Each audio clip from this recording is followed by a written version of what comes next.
दोस्तों, आज हम बात करेंगे एक बड़े क्रांतिकारी सिद्धांत की। संबंध है हमारा भौतिक भूगोल से। आज का जो हमारा विषय है भौतिक भूगोल के एक महत्वपूर्ण जो हमारे सिलेबस का पार्ट है, जिसको हम कहते हैं प्लेट विवर्तन की सिद्धांत। ये बात है उस ज़माने की, 20वीं शताब्दी में कई सारे क्रांतिकारी सिद्धांत भौतिक भूगोल में आए। उनमें ख़ास तौर से जो वेगनर का महाद्वीपीय विस्थापन सिद्धांत था, वो अपने आप में बड़ा महत्वपूर्ण सिद्धांत था, पर उसकी कुछ कमियां ऐसी थी। ख़ास तौर से उन्होंने महाद्वीपों के विस्थापन का सिद्धांत जो प्रस्तुत किया था 1912 में, पर उसके महाद्वीपों के विस्थापन के लिए जो उत्तरदायी बलों की बात की थी वेगनर ने, ख़ास तौर से टाइडल फोर्स की या फोर्स ऑफ बुयंसी की, उससे उस ज़माने के विद्वान जो है वो संतुष्ट नहीं थे। और उन्होंने कहा कि इस तरह के किसी भी बल की उत्पत्ति नहीं होगी जिससे इतना बड़ा विशाल महाद्वीपीय भूखंड जो वो एक स्थान से हज़ारों किलोमीटर दूर जो है वो प्रवाहित हो सके। तो उसी ज़माने में फिर क्या हुआ, ये विद्वान एक थे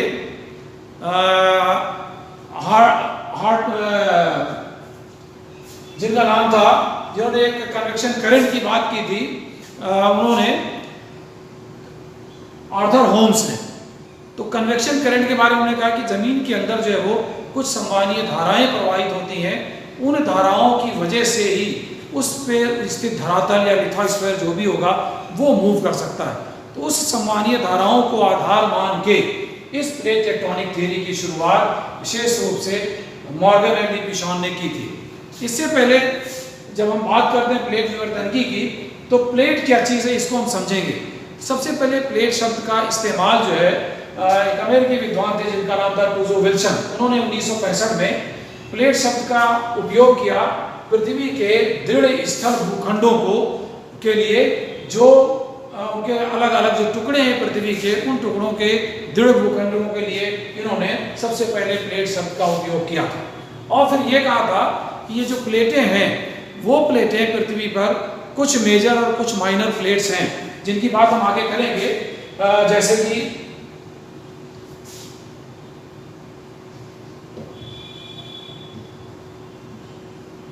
कि हम ये देखें, ये प्लेट, इन प्लेटों की बात की थी। ये आप जो बाउंड्री देख रहे हैं काली काली, ये मेजर प्लेट्स हैं। इन प्लेटों के बारे में इन्होंने कहा था कि ये लिथोस्फेरिक स्लैब्स हैं। ये Eurasian plate, Australian plate, African plate, south American plate, north American plate, Pacific plate और अंटार्कटिक प्लेट, ये 7 बड़ी प्लेटें थी। इनके अलावा बहुत सारी छोटी छोटी प्लेटें हैं। यही प्लेटें जो है, इन प्लेटों की जो मार्जिन है, ये जो किनारे हैं, यही सबसे महत्वपूर्ण होते हैं। इन्होंने ये कहा था कि प्लेटों की जो मार्जिन है उनमें विभिन्न प्रकार की विवर्तनिक घटनाएं होती हैं। तो और ये कहा था कि इन विवर्तनिक घटनाएं जो हैं, यानी प्लेटों की जो मार्जिन है वो सबसे महत्वपूर्ण हिस्सा है। वहाँ भी वही तमाम तरह की जो भूआकृतिक घटनाएं, भूगर्भिक घटनाएं होती हैं, वहीं घटित होती हैं। इसमें इन्होंने इसलिए कहा था कि प्लेट टेक्टोनिक्स का whole process of plate motions and resultant reaction. तो जो प्लेट है, इनकी जो गति है और उन गतियों का जो परिणाम है, जो रिजल्ट आता है, उन रिजल्ट की संपूर्ण व्यवस्था को ही प्लेट विवर्तन की कहते हैं। इसकी हिस्ट्री क्या है कि सबसे पहले जो इसकी शुरुआत हुई, ये मैकेंजी और पार्कर ने एक सिद्धांत दिया था जिसको कहा जाता है पेविंग स्टोन थ्योरी। उस पेविंग स्टोन में कहा था कि नए नए जो है वो रॉक्स को जो है वो शामिल होना, और उन्होंने उस थ्योरी में कहा था कि जो हमारे मिड ओशनिक रिजेस हैं, MOR लिखा हुआ है, मिड ओशनिक रिजेस, उनके दोनों किनारों पर नए नए मटेरियल का एडिशन होता है, नए नए मटेरियल जुड़ते हैं। वो पेविंग स्टोन थ्योरी थी, और वो थ्योरी बेस्ड थी किस पे, आयलर के ज्योमेट्रिकल थ्योरम पे। आयलर ने यह कहा था कि पृथ्वी के जो अलग अलग भूखंड हैं वो उनकी अपनी अपनी पोल है, एक्सिस है, उस पोल के चारों तरफ वो मूव करते हैं। उस सिद्धांत को आधार मान के ये पेविंग स्टोन थ्योरी मैकेंजी ने दी थी। कुल मिलाकर इन विद्वानों का मत ये था कि किसी तरह से पृथ्वी के जो बड़े बड़े विशाल भूखंड हैं उनकी गतियों को हम किसी तरह से सिद्ध कर सकें। उस गतियों को सिद्ध करने के प्रोसेस में फिर 2 बड़े महत्वपूर्ण विद्वान आए जिनका नाम था मॉर्गन और डी पिशॉन। इन्होंने इस प्लेट विवर्तन के सिद्धांत का बड़ा विस्तृत स्वरूप दुनिया के सामने प्रस्तुत किया और बहुत अच्छी तरह से इसको एक्सप्लेन किया। बात है 1968 की। इन विद्वानों ने क्या कहा, इन सारी प्लेटों की स्थिति, उन प्लेटों की गतियों के लिए उत्तरदायी जो शक्तियां हैं वो, उन सारी चीजों की बात इन्होंने की थी। हमने प्लेट की बात ये कर ली, इतनी सारी मेजर और माइनर प्लेट्स हैं। इसके बाद अगर हम बात करें, देखिए तो क्या कहा था मॉर्गन और पिशान ने कि all tectonic activities occurs along the plate margins और बाउंड्रीज। यहाँ मार्जिन और बाउंड्री दोनों शब्द इस्तेमाल किया गया है। तो मार्जिन का मतलब ये होता है कि जो प्लेटों का आखिरी छोर है या किनारा है। बाउंड्री का मतलब ये होता है कि जहां दो प्लेटें हैं उन प्लेटों के बीच का जो स्थान है उसको हम बाउंड्री कहते हैं। ये कहा गया कि जितनी भी घटनाएं घटित हो रही हैं इन प्लेटों की पारस्परिक गतियों के फलस्वरूप वो सारी घटनाएं प्लेटों के किनारे पर ही होती हैं, इसीलिए वो किनारे बड़े महत्वपूर्ण होते हैं। फिर उन्होंने कहा कि चलिए मान लेते हैं कि प्लेटों के किनारे हमको दिख रही बहुत सारी घटनाएं घटित हुई हैं, ज्वालामुखी विस्फोट हो रहा है, भूकंप भी आ रहा, सारी बातें हैं, पर्वतों का निर्माण भी हो रहा है, लेकिन इन प्लेटों के मूवमेंट के लिए उत्तरदायी जो बल है जिसका जिक्र वेगनर ने अपने महाद्वीपीय विस्थापन सिद्धांत में किया था, क्या वही चीज है? नहीं, ऐसा नहीं, बल्कि इन्होंने कहा कि थर्मल कन्वेक्शन करंट होती है, उन करंट के नाते जो पृथ्वी का स्थिर दृढ़ भूखंड है, हजारों स्क्वायर किलोमीटर एरिया जिसका है, बड़े बड़े जो महाद्वीप हैं, अंदर जो पृथ्वी के वो दो तरह की संवहनीय धाराएं चलती हैं। एक धारा तो है ऊपर की तरफ जाने वाली जिसको हम कहते हैं अपवर्ड मूविंग करंट, और दूसरी जो है वो डाउनवर्ड मूविंग करंट है। तो जो अपवर्ड मूविंग करंट है वो दूर जाती है दूसरे से दूरी की तरफ, तो उन महाद्वीपों को दूर लेके चली जाती है या भूखंडों को दूर ले जाएगी, और दूसरी करंट जो होती है डाउनवर्ड होती है, अधोगामी जिसको हम कहते हैं, वो चीजों को एक दूसरे के पास लाती है। ये जो आर्थर होम्स ने इस कन्वेक्शन करंट की खोज की थी वो अपने आप में बड़ी महत्वपूर्ण थी। इसी को बेस मान के प्लेट विवर्तन की सिद्धांत को जो है वो आगे बढ़ाया गया, और यह प्लेट विवर्तन की सिद्धांत वेगनर के सिद्धांत को सिद्ध करने में सबसे महत्वपूर्ण भूमिका निभाता है। क्यों कि अगर हम ये सिद्ध करने में सफल हो गए कि पृथ्वी के भूखंडों में गति होती है, तो फिर वेगनर का सिद्धांत पूर्णतया सत्य माना जाएगा। इस विवर्तन के सिद्धांत ने वेगनर के उस सिद्धांत को सिद्ध करने में महती भूमिका निभाई।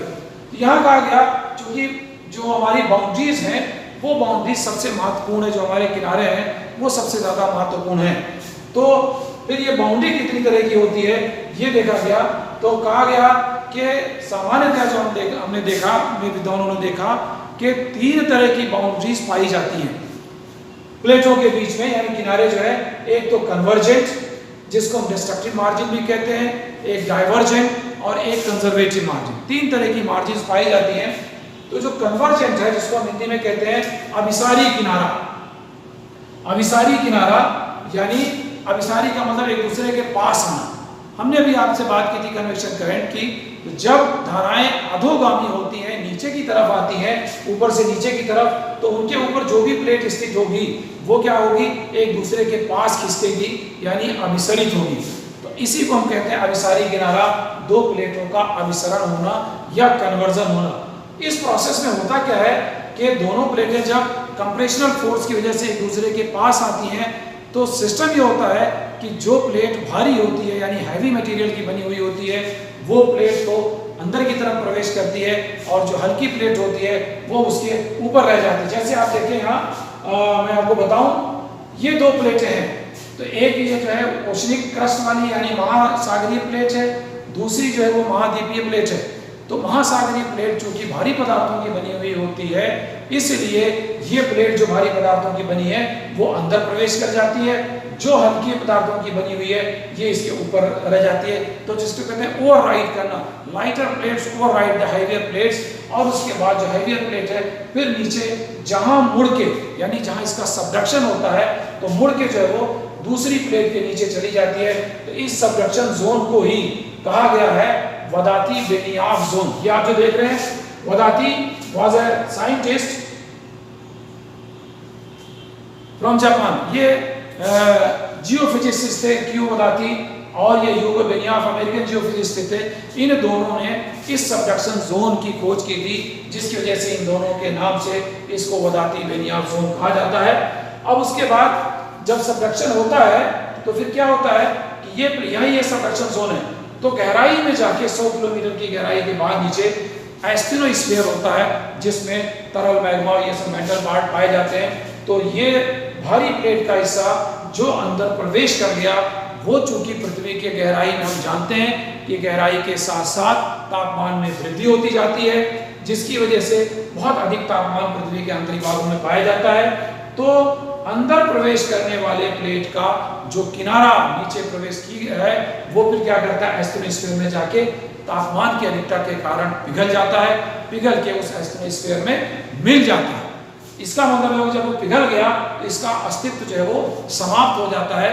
तो इस मार्जिन के विलुप्त होने की वजह से, समाप्त होने की वजह से, विनाश होने की वजह से ही इसको हम अभिसारी किनारे के साथ साथ विनाशकारी किनारा भी कहते हैं।